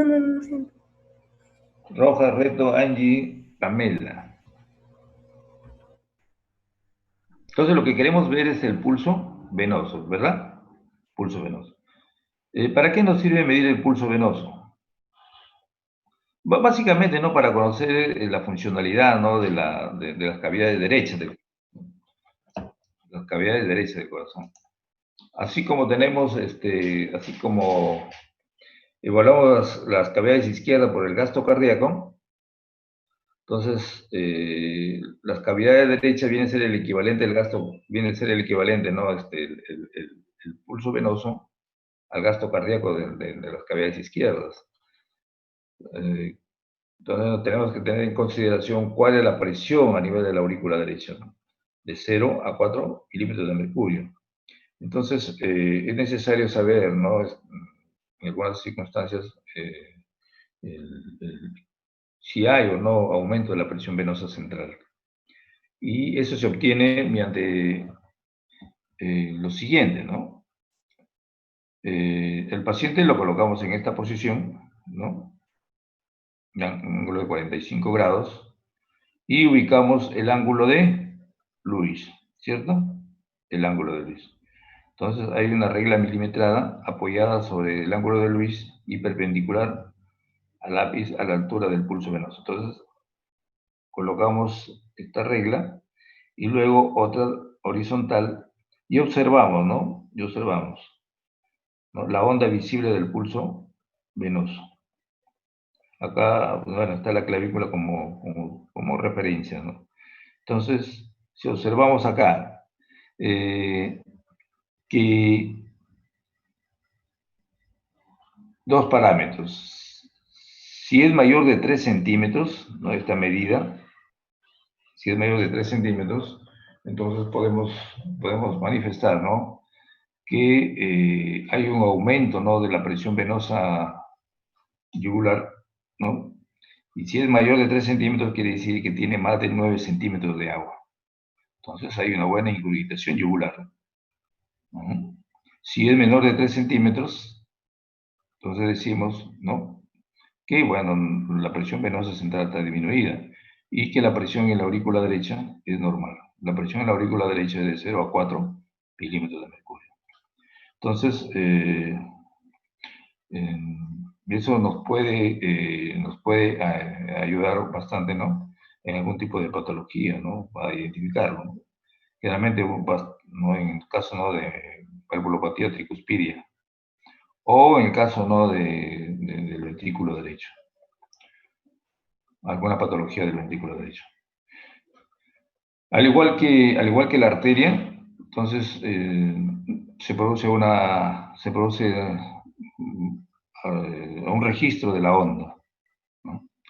En realidad esto es más para consideraciones de tipo académico, ¿no? Va a ser un poco difícil, ¿no? Que uno observando, ¿no? la vena yugular externa pueda ver, ¿no? O pueda, ¿no? Decir, esa es la onda A, esa es la onda B, o ese, ¿no? Eso es difícil. Pero por cuestiones académicas estamos mostrando aquí este patrón del pulso venoso. En algunas patologías, como se produce, ¿no? la onda de pulso. También podemos producir, ¿no?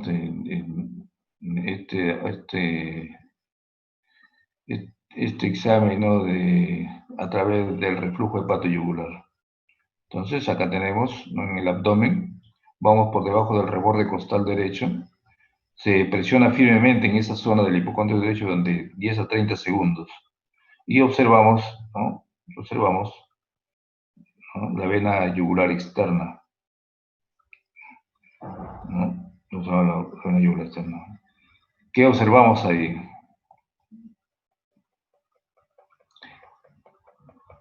O sea, como cuando decimos que el reflujo hepatoyugular es positivo o negativo. Bueno, queda una pregunta a lo mejor para la sesión de aprendizaje.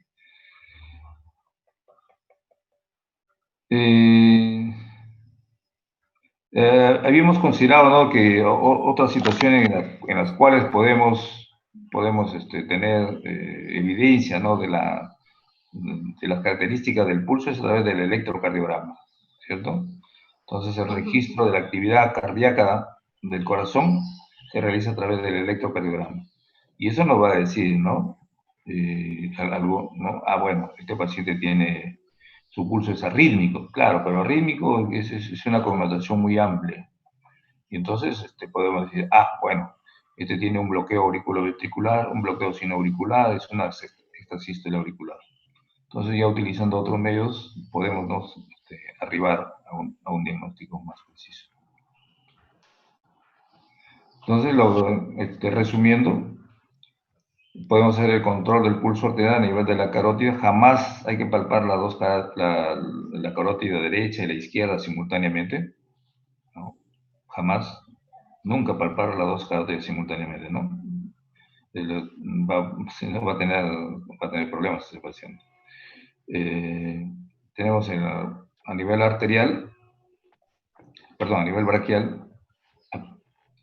Bueno, también acá tengo algunos, el choque de la punta, ¿no? A nivel del quinto espacio intercostal, la línea media clavicular a 1 o 2 centímetros. El control de pulso arterial femoral, el popliteo, lo que habíamos señalado el pedio, el tibial posterior, ¿no? Por detrás, ¿no? Por detrás de los maleolos. Algunas consideraciones nuevamente sobre la frecuencia cardíaca que ya le hemos señalado, algunos factores que influyen, esto ya también ya lo hemos repetido, y algunas bibliografías al respecto. En realidad, el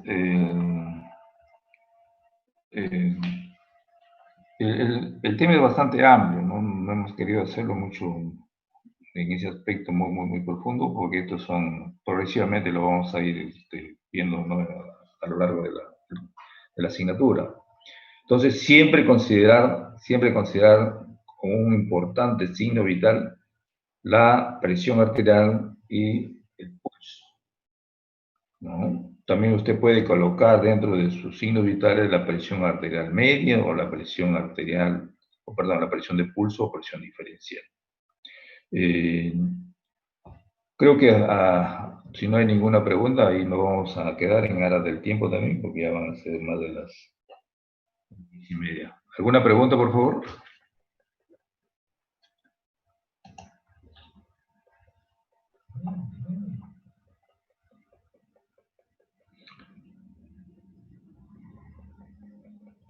¿Alguna pregunta? Doctor, quería preguntarle si es que el pulso siempre va a depender de la presión o son o sea, son diferentes. A ver, vamos a ponerlo en un escenario clínico, ¿cierto? Acude un paciente con un cuadro de hemorragia digestiva alta. Entonces, la hemorragia digestiva alta, dependiendo, ¿no? Si es una hemorragia tipo 1, tipo 2, tipo 3 o tipo 4. Suponiendo que sea tipo 4, o sea, el paciente viene ya con viene chocado. Si viene chocado, obviamente no que su presión arterial va a ser menor de 90, 60 mililitros de mercurio. Y en esas circunstancias, ¿va a haber cambios en el pulso? Obviamente que sí, ¿no? Obviamente que sí. Hay fenómenos compensatorios. Entonces, cuando uno pierde volumen, pues se activa, ¿no? El sistema, se activa, ¿no? Y hay una descarga simpática. La descarga simpática, ¿qué es lo que va a producir? Va a producir una redistribución del flujo sanguíneo a los órganos nobles. Es decir, la sangre que está a nivel superficial de la piel, ¿no? Por eso es que el paciente viene pálido, ¿no? ¿Dónde se va? En órganos nobles, ¿no? El riñón, corazón, cerebro, ¿cierto? A esas zonas. Tratando de mantener la presión de perfusión en esos órganos. Y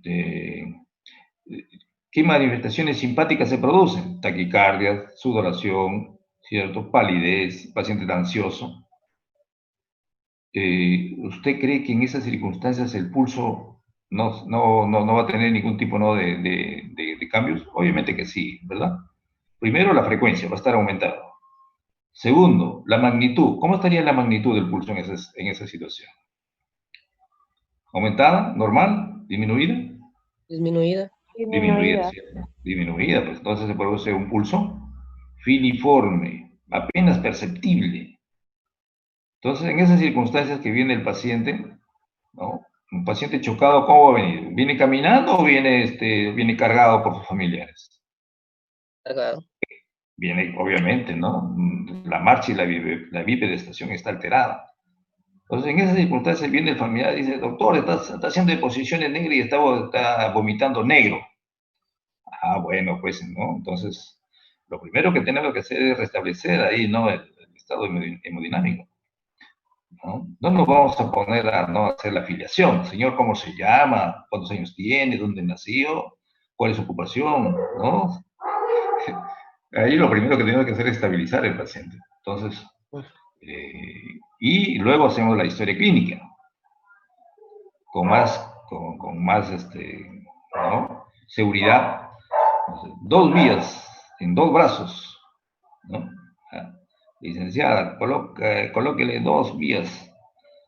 Colóquele cloruro de sodio a chorro en los 2. Una sonda nasogástrica, perdón, una sonda de Foley para ver el flujo urinario, ¿no? Porque también, obviamente, ¿no? Dependiendo, ¿no? del volumen y el tiempo en el cual ha perdido el líquido puede afectar, ¿no? la función renal y estar en un cuadro de insuficiencia renal prerrenal por falta de volumen. Entonces hay que medir también el flujo, el volumen urinario, ¿cierto? Que tiene que ser, y hay que hacerlo por hora. Entonces, ¿cuál es el valor normal por hora que debe orinar una persona? 0.5 mililitros kilo hora. ¿No? Si el paciente está, y lo ideal sería 1 mililitro kilo hora. Si el paciente pesa 70 kilos, sería 70 mililitros por hora. Lo ideal.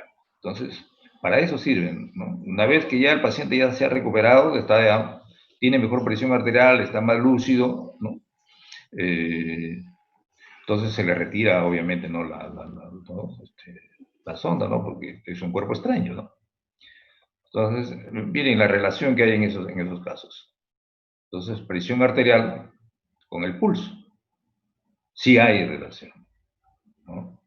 Un paciente que viene con una arritmia cardíaca, obviamente de igual manera, ¿no? Un paciente que viene con fibrilación, puede venir como manifestación clínica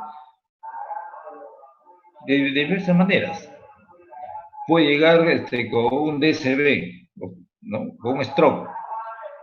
Puede llegar con pérdida de la fuerza muscular del hemiscuerpo izquierdo. ¿Por qué? Porque cuando el paciente está fibrilando, se está produciendo trombos en las cavidades.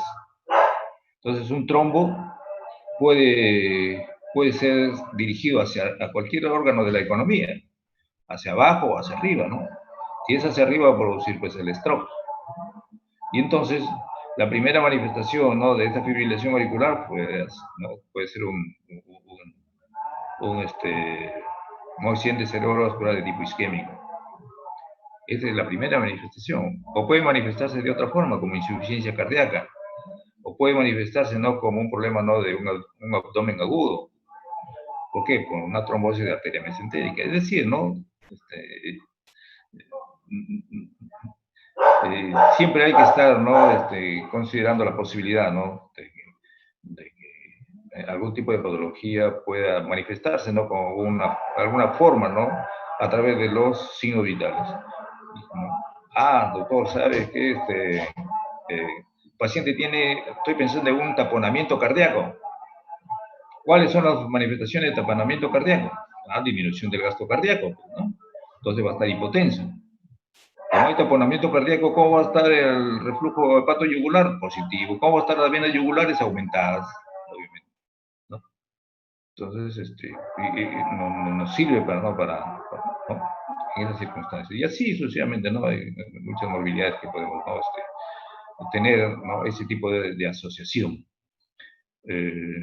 No solamente es ¿cuánto tiene de presión? El doctor me ha dicho que le tome la presión arterial, ¿no? Entonces no le damos la connotación. No es una cifra fría. Hay que interpretarlo. La toma de la presión arterial la puede hacer el técnico de enfermería. La interpretación la va a dar usted. Ahí está la diferencia. De igual manera, los otros signos vitales.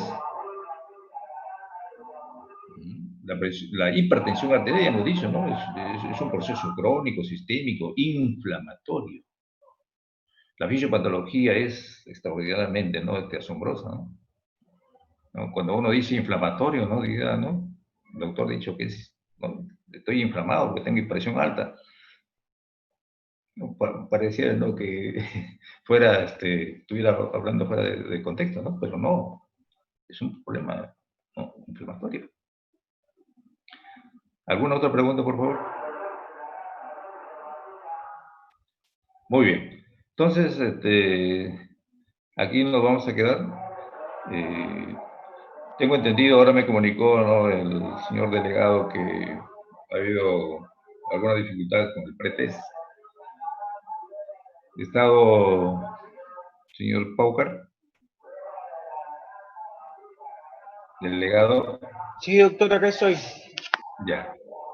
Yo dije, ya te puedo almorzar, ¿eh? Ajá, no, no.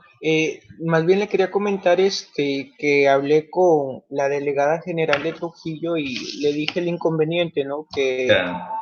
usted me había dicho también que los exámenes se iban a hacer todos los días a las de 7 a 7:20 de la mañana en ese transcurso.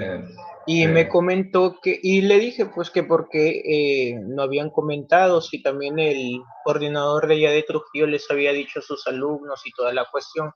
Más que todo esa era la incomodidad, ¿no? De tener a mis compañeros despiertos, no todo eso, sino que no nos comuniquen. Y dijo que sí, que lo iba a informar porque usted tampoco no tenía conocimiento del caso, que no le habían avisado.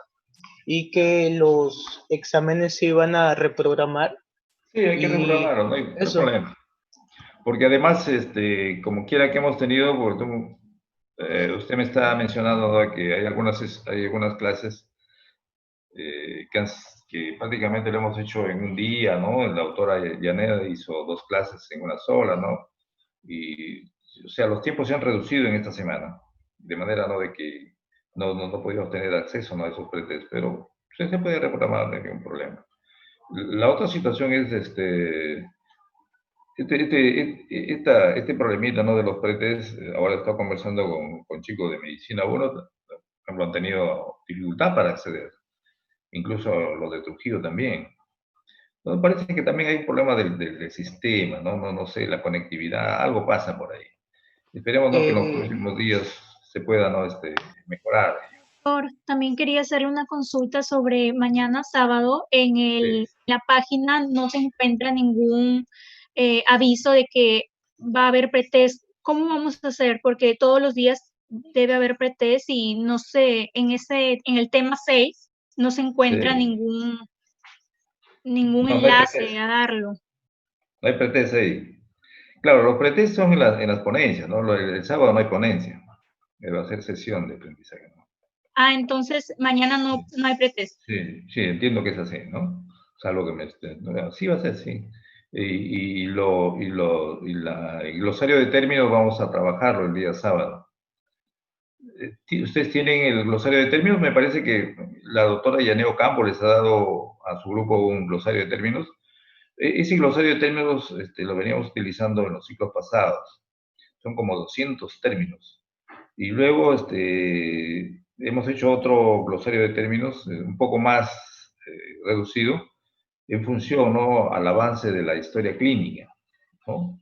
Por ejemplo, si ya estamos en enfermedad actual y estamos viendo lo que es, por decir, ¿no? Pirosis. Paciente presenta pirosis. ¿Qué cosa es pirosis? ¿Verdad? El paciente presenta deposición negra. Melena. ¿Qué cosa? Es melena. El paciente refiere que tiene ardor para miccionar. Entonces, ¿qué cosa? Es disuria. El paciente dice que tiene aumento del volumen urinario. Entonces está una poliuria. ¿Cómo se define poliuria? Te está orinando bastante, doctor. No, esa no es definición. No tiene que darle una cifra. Y así sucesivamente, ¿no? O sea, así, bueno, yo lo había considerado. ¿Alguna pregunta más, por favor? Doctor, con respecto a las asistencias que a veces a algunos doctores se les va a cruzar y con respecto a la asistencia, ahí va a haber problema porque podemos, por faltas como el cruce se da, pueden ser que nos inhabiliten del curso. ¿Cómo va a ser en ese caso? Ya, tranquilo nomás, no te vamos a inhabilitar, ¿no? Sí, va a haber que cada docente también tiene un registro, ¿no? Aparte, ¿no? Considero, yo, por ejemplo, tengo mi registro aparte, manual, ¿no? Y creo que es el mejor registro, yo lo veo acá, incluso por eso es que hasta lo estoy llamando aquí en la clase, para ver si están presentes. Y en ese sentido, bueno, salvo que pues faltes todas las sesiones, ¿no? Más del 30% te inhabilita, pues. Como digo, ¿no? Va a haber algunos todavía inconvenientes, ¿no? En esta semana. Para las próximas sesiones, a partir del lunes, ya vamos a trabajar por módulos, ¿no? Entonces, hay 6 módulos. Cada módulo está a cargo de 1 o 2 docentes. Entonces, ahí vamos a tener que redistribuir nuevamente los grupos. Este primer módulo no se adaptaba, perdón, esta primera unidad, esta primera semana no se adaptaba, ¿no? A los módulos. Y entonces hemos tenido que hacerlo como lo hemos venido haciendo tradicionalmente, ¿no? En los ciclos pasados. Pero a partir ya de la otra semana vamos a trabajar en función a módulos. En realidad, así lo ha dispuesto, ¿no? la universidad, ¿no? Es decir, un grupo va a llevar un módulo, por decir, de cabeza y cuello, dermatología, y otro grupo va a llevar el curso de, perdón, el módulo de respiratorio, otro grupo va a hacer el módulo de neurología, otro va a hacer el módulo de abdomen, y entonces en el momento que van a dar el pretest, cada grupo va a dar su pretest de acuerdo al módulo que están llevando, o sea, no va a ser un solo pretest para todos. Igual, ¿me dejo entender? ¿Aló? ¿Hola? Sí. Doctor, O sea, así como hacen sus compañeros de Medicina 1, pregúntenle a los compañeros de Medicina 1, ellos tienen, ¿no? Así por módulos. Entonces, alguien que está llevando infectología, solamente su pretest va a estar en relación, ¿no? A los tópicos de infectología, ¿no? El que está haciendo endocrino, obviamente no en el sentido, ¿no? de endocrino. Entonces, las preguntas van a ser diferentes. Entonces, de acuerdo al módulo en el cual están rotando. Entonces, ahorita estoy viendo, ¿no? Ya cómo vamos a hacer la rotación. Y a más tardar mañana se lo envío, ¿no? A su delegado.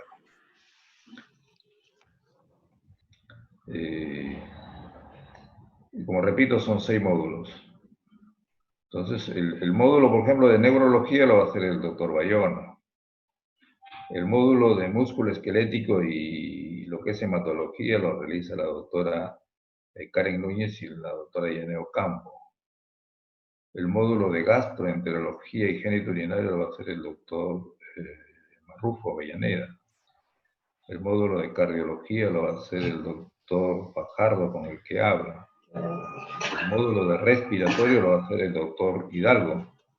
Y el módulo de cuello, dermatología, ¿no? Y nefrología lo va a hacer la doctora Luz Ledesma con el doctor Jesús Juárez. Bueno, hasta ahora esa era la propuesta, salvo que haya algún cambio a última hora, ¿no? Lo que pasa es de que en otros, por ejemplo, Trujillo tiene 20 docentes. Entonces, cada módulo prácticamente son de 3 docentes, ¿no? En cambio, nosotros somos 9 docentes. Hay de 2 y hay de 1.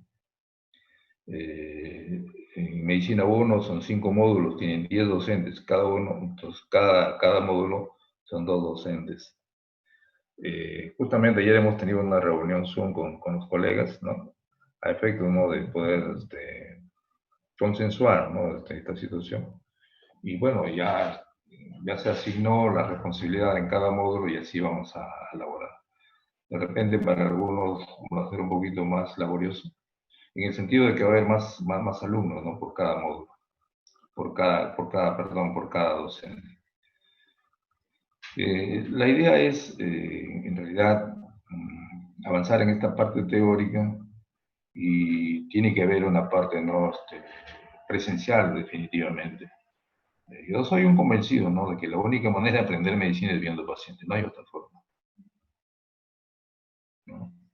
Sin embargo, esperemos, ¿no? De que no es posible, sí, ¿no? Iniciar ya después de junio, a lo mejor la parte presencial en la universidad, entre grupos pequeños, ¿no? de alumnos, conjuntamente con el docente, obviamente con todo lo que significa, ¿no? La prevención, ¿no?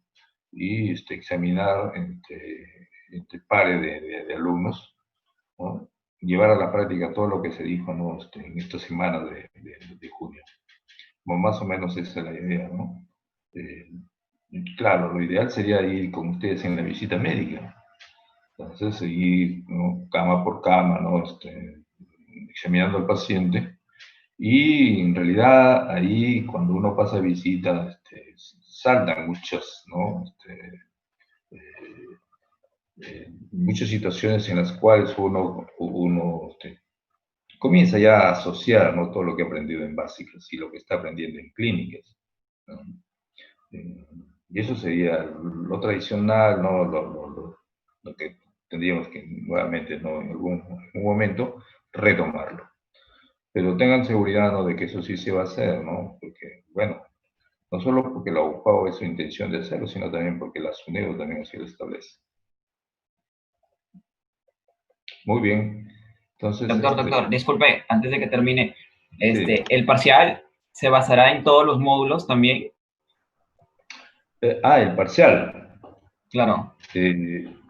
Bueno, que va a haber examen parcial, sí va a haber examen parcial, definitivamente, que sí, ¿no? Obviamente, ¿no? De que tenemos que terminar toda esta primera unidad. Y entonces toda esta primera unidad tenemos que haber ya llegado, haber concluido con los 6 módulos.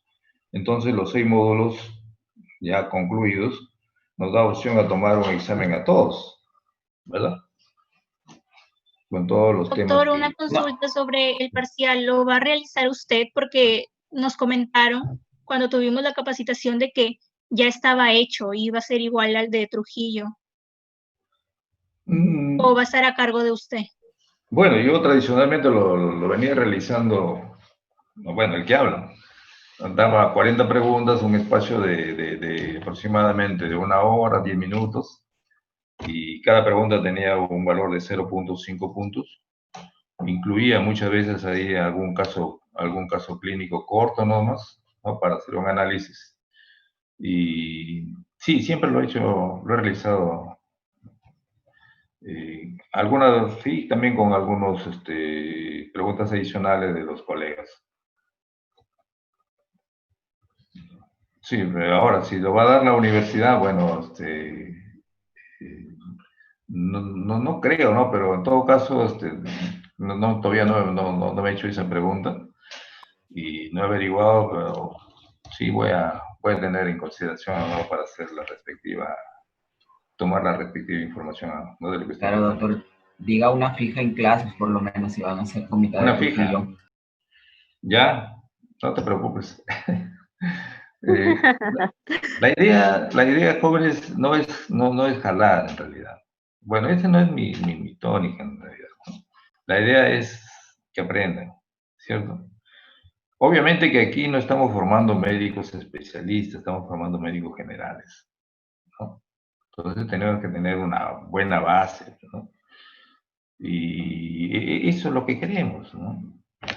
Ahora, no te voy a enseñar, pues, sí, el doctor me ha dicho, ¿no? De que en la presión arterial, ¿no? Que hay que valorar la carótida, hay que hacerle una ecografía para ver, ¿no? El grosor de... Eso no te voy a enseñar, ¿no? Cómo se realiza el procedimiento de esa ecografía, ¿no? Porque esto ya es parte de la especialidad. Entonces, me dijo, ¿no? De que también una forma de valorar, ¿no? La hipertrofia ventricular izquierda es a través de la ecocardiografía. ¿No? Entonces, tampoco yo te voy a enseñar eso, ¿no? Eso ya es para el médico especialista. Entonces, pero sí tienes que saber, sí tienes que tener en consideración algunos valores. Entonces, en base a esos valores ya podemos plantear, ¿no? Una pregunta, ¿no? Como digo, la idea no es que no es jalar en realidad, y es más, ¿no? Ustedes van a tener alguien que tenga problemas en sus parciales o durante los exámenes van a tener una tutoría, ¿no? ¿Cuál es la idea de la tutoría? Es de que se nivelen. Entonces, en ese sentido, también es una forma, ¿no?, de ir viendo el progreso de ustedes a lo largo de esta primera unidad y, bueno, y también de la segunda unidad, ¿no? Creo que... Doctor, una pregunta. Sí, dígame usted. ¿Sus diapos las va a subir de nuevo? Porque las diapos que están en el e-learning están incompletas, entonces las podría volver a subir. Ah, bueno, sí, no hay problema. Te lo voy a dar al delegado porque... ¿no? Ya está bien, gracias. Y otra pregunta, con respecto a cómo nos va a redistribuir en los módulos, ¿cuándo nos da esa lista? Bueno, había mencionado que a más tardar mañana. Mañana, Doctor, porque en realidad... ¿Sí? disculpe la interrupción, lo que pasa es que a las 11 tenemos ponencia con el doctor Fajardo. Ah, ya, entonces aquí vamos a dar por terminada la reunión y Sí, doctor, disculpe, esperemos... No te preocupes, sí, ya hemos excedido porque estamos de 2 horas ya. Muy bien, muchísimas gracias, buenos días y estamos en comunicación. Buenos días, doctor. Hasta luego, Gracias. doctor. Gracias.